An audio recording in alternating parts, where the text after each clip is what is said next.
يا أيها الذين آمنوا اتقوا الله ولتنظر نفس ما قدمت لغد واتقوا الله إن الله خبير بما تعملون.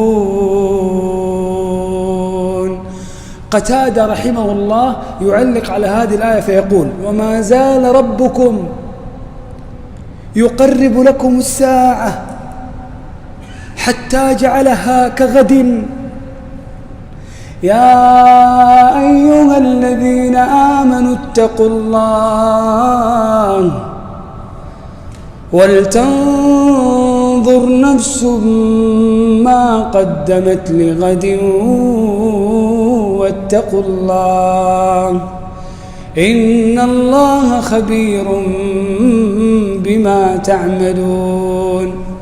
ولا تكونوا كالذين نسوا الله فأنساهم أنفسهم أولئك هم الفاسقون.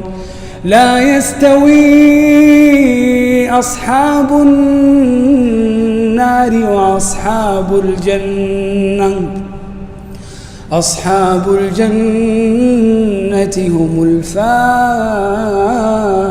الفائزون.